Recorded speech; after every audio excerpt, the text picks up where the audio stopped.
ini dalam kaitan ini juga Pak, tentu kan ini banyak hal yang dipertanyakan oleh masyarakat ya. Misalnya Pak, kalau mau ditanyakan berapa sih Pak nanti tarif yang akan dikenakan nih untuk kita bisa naik kereta api cepat Jakarta sampai Bandung ya. Kalau salah kan nanti akan ada 4 stasiun ya Pak, dari Halim sampai nanti stasiun akhir di Gede Bage di Bandung ya.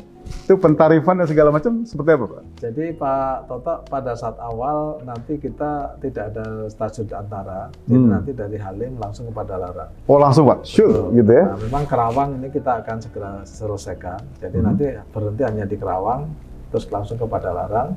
Di Padalarang nanti ada feeder ke Bandung. Oke. Nah, tarif sendiri Pak Toto ya untuk Halim ke Padalarang itu kan kira-kira 142 kilo ya, dengan waktu tempuh kira-kira 38 menit. Kira-kira nanti tarifnya sekitar 250.000. Dan ini sebetulnya kalau jadi itu maksudnya itu single tarif aja Pak? Single tarif. Oke. Ya. Jadi nanti apa namanya kereta Gopar itu Pak, sekarang yang eksekutif juga 250. Oh oke, jadi kira-kira harganya mendekati ya? Betul. Oke. Pak, itu kalau nggak salah bukannya stasiun ujung di Bandungnya di sekitar Gede Bage ya, Pak? Deponya nanti di Tegaluar, Pak. Oh, Tegaluar? Depo Ya, maaf. Tegaluar. Tapi nanti sebetulnya lebih banyak kalau yang tujuannya Bandung akan berhenti di Padalarang. Betul. Baru setelah itu dibuat feeder ke... Ada feeder, betul. Langsung ke kota Bandung maksudnya? Jadi nanti Pak dari Halim ini terintegrasi dengan LRT, Pak. Ya. Nah, di sini nanti di Padalarang itu terintegrasi dengan LRT, apa namanya, feeder Pak ya. Feeder ya. Nah, nanti dari Padalarang ke Bandung itu kira-kira 18 menit melalui Cimahi Pak ya. Oke. Antara 18 sampai 21 menit sampai ke Bandung. Oke. Sehingga dan kita lagi tiketingnya nanti kita akan bundling Pak ya. Jadi dari Halim itu ya langsung ke Bandung. Bandung ya. Termasuk berarti untuk biaya kereta feedernya ya. Jadi satu ya. Ya.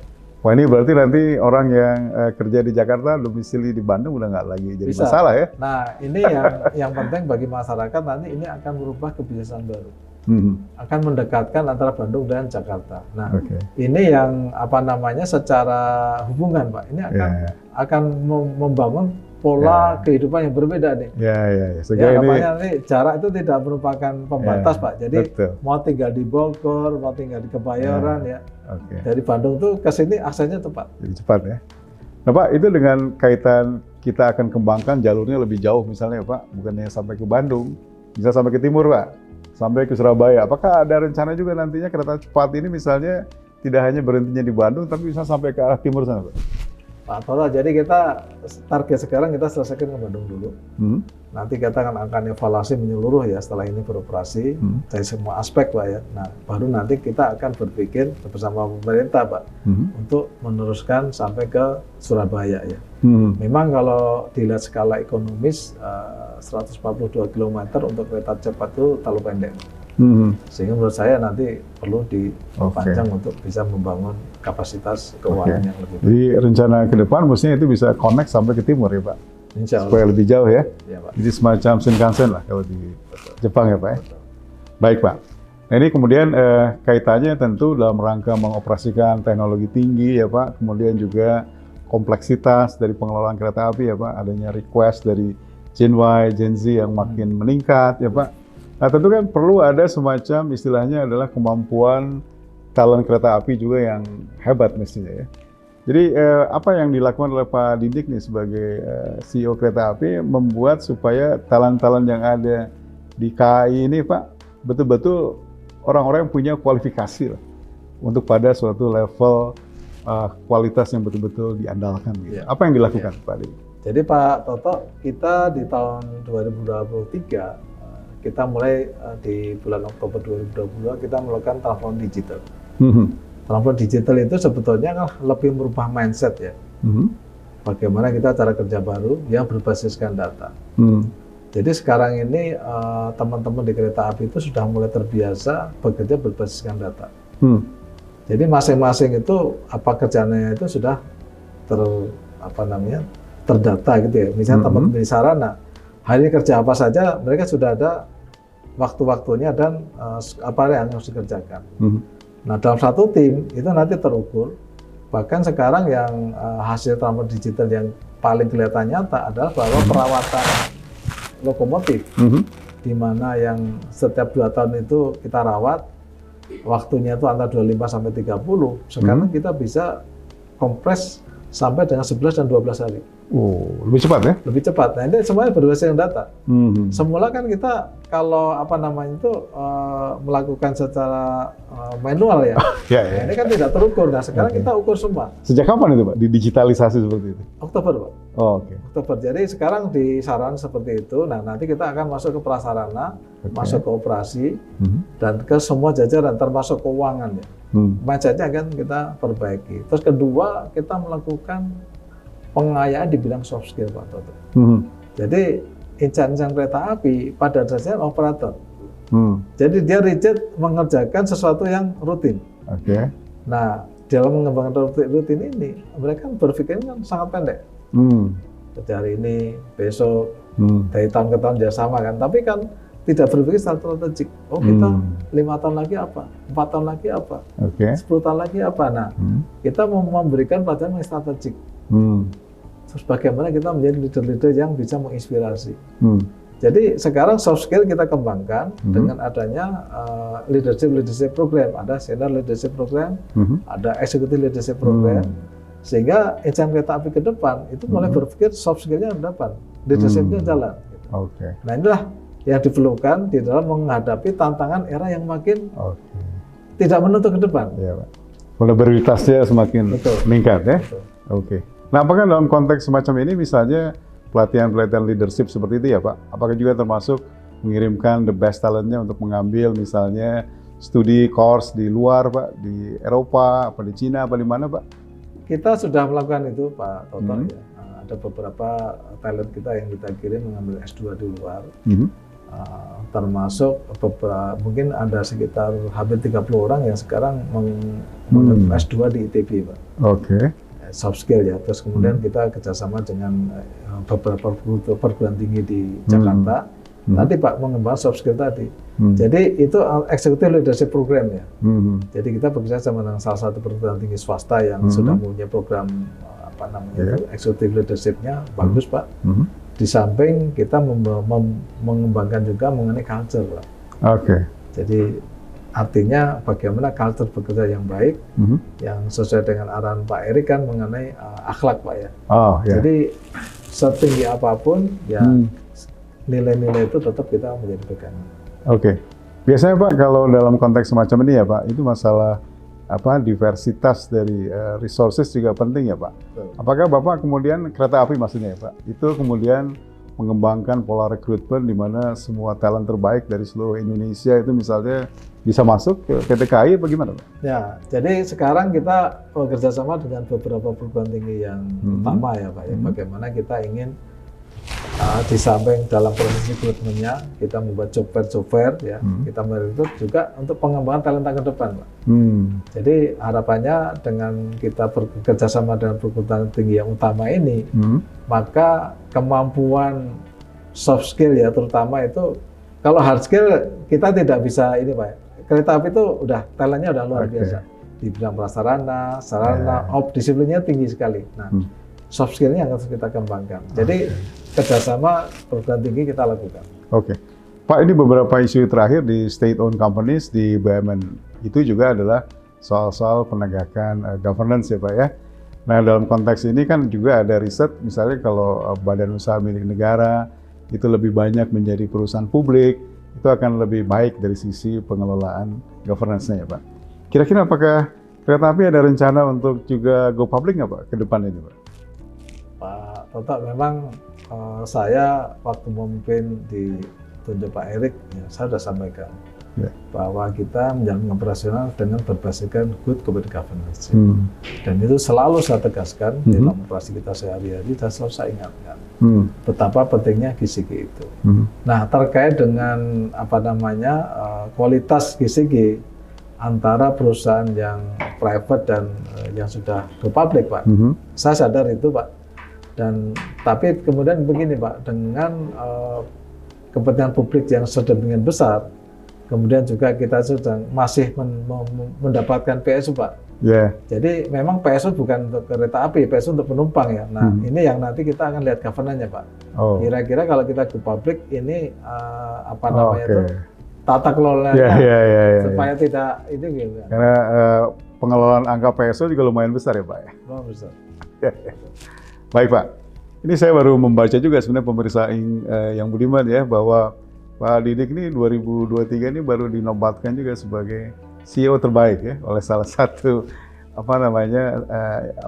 magazine ternama juga di Jakarta ya. Saya mau tanya Pak Didik ya, kira-kira apa sih Pak menjadi resep Bapak kira-kira ya bisa menjadi CEO terbaik di masa turbulensi lah, boleh dibilang ya, dalam 2-3 tahun terakhir.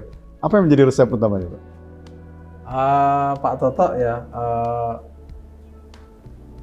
saya juga apresiasi ya atas penghargaan itu ya. Tapi menurut saya apa yang saya lakukan itu sudah seharusnya dilakukan. Apa di dalam masa turbulensi kita tuh harus punya keyakinan, kita harus punya visi.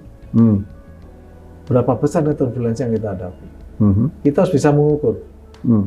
Nah, saya waktu menghadapi pandemi ini, saya sudah memperkirakan ini sekitar 2 tahun sampai 3 tahun, Pak Toto ya. Nah, dari situlah saya mengambil strategi-strategi tadi. Jadi misalnya kita memprotek people kita.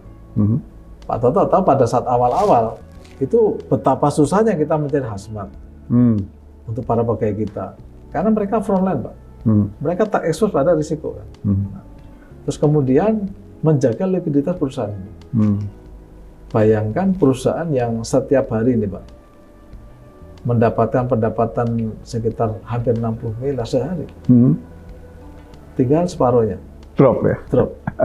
Jadi angkutan barang masih sekitar 24 miliar, 23 miliar, tapi angkutan penumpang Pak 26 miliar setiap hari. Langsung tinggal 2 miliar. Nah, menghadapi tekan seperti itu, kita harus punya keyakinan. Dan Pak Toto saya sampaikan ya bahwa protect the people itu termasuk kesejahteraannya. Kita tidak ada layoff sama sekali dan tunjangan yang kita hilangkan hanya tunjangan yang non esensial. Perjalanan dinas, karena mereka ada perjalanan dinas, tunjangan pendidikan, kita nggak ada ini. Nah, dengan cara itu yang kita lakukan ini, begitu recovery Pak, ternyata benar.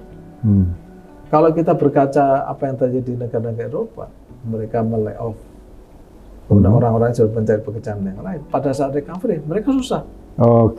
Nah, sekarang kita dengan kembali tahun 2022, sekarang 23 begitu, teman-teman kita langsung speednya lebih cepat, bangkitnya lebih cepat. Nah, adaptasi itulah yang terus kita lakukan. Jadi Pak Toto, kita sebagai leaders harus bisa memberikan suatu visi bagi keyakinan bagi seluruh penumpang kita. 28.000 orang pegawai itu bukan jumlah yang sedikit. Kalau dengan 6 anak perusahaan Pak, itu kita bisa mencapai 44.000 total pegawai.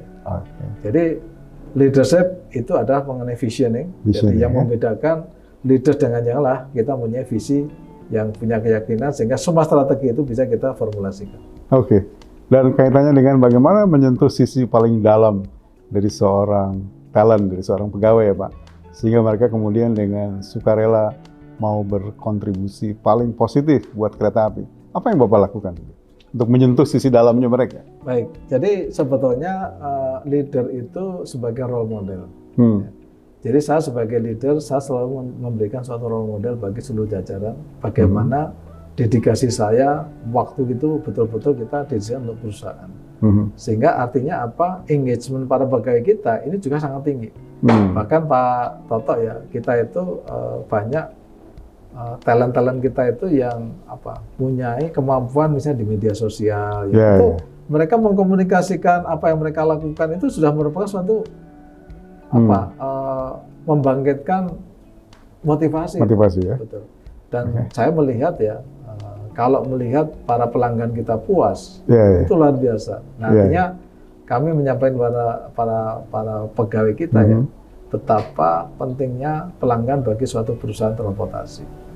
Kepuasan mereka adalah merupakan kegembiraan kami, dan dengan kepuasan itu maka pelanggan itu akan datang lagi dan menceritakan pengalamannya kepada yang lain. Nah, itu hal yang positif ya Pak, tentu ya. Saya kira pemirsa ini semua ya, jadi saya kira ini menarik sekali apa yang sudah dikerjakan oleh CEO PT Kereta Api Indonesia, bagaimana dalam masa turbulensi ya, memiliki visi yang cukup jelas, sehingga kemudian pada saat situasi sudah kembali pulih, maka kemudian speed dari recovery-nya bisa dijalankan dengan lebih cepat ya. Mungkin ini terakhir nih Pak Didik ya, yang mau saya sampaikan, saya tanyakan juga, apa kira-kira pesan Pak Didik ya untuk generasi muda Indonesia, khususnya generasi muda yang ada di kereta api ke depan, supaya kemudian BUMN kita memiliki bakat-bakat yang semakin bagus ke depannya. Mungkin ada hal yang bisa disampaikan. Ya, jadi pesan kepada seluruh insan kereta api, termasuk para pemirsa BUMN ya, mari kita bekerja dengan governance ya. Jadi tidak ada pilihan lain selain kita bekerja dengan governance. Good corporate governance is a must. Yang kedua, eranya sekarang itu orang yang efektif ya. Kita mencari orang-orang bekerja efektif, tuntas, menyelesaikan masalah. Yang ketiga, cepat. Tidak ada waktu untuk lambat sekarang ini. Jadi kita harus cepat. Dan yang keempat, yang pesan saya, mari kita bekerja berbasiskan data. Karena dengan membaca data, memahami data, itu kita bisa mengambil apa yang harus kita lakukan. Dengan evaluasi data, strategi apa yang kita lakukan. Jadi governance, efektif, cepat, dan data. Oke. Baik, terima kasih Pak Didik. Saya kira banyak sekali hal sudah disampaikan ya oleh Pak Didik sebagai Direktur Utama PT Kereta Api Indonesia. Bagaimana beliau menghandle ya masalah-masalah yang ada di Kereta Api Indonesia, baik pada situasi krisis karena COVID ya, kemudian bagaimana proses recovery bisa dijalankan dengan cepat, dan kemudian sekarang bagaimana kereta api menghadapi era baru ya, di mana kemudian nanti akan mulai mengoperasikan beberapa moda kereta api baru ya, baik misalnya untuk LRT ya, maupun juga kereta cepat Jakarta dan Bandung ya. Jadi mudah-mudahan kita harapkan ke depan kinerja Kereta Api Indonesia akan semakin baik dan memberikan kontribusi yang makin besar bagi negara. Saya kira terima kasih waktunya sekali lagi Pak Didik. Mudah-mudahan ke depan akan semakin sukses ya. Terima kasih.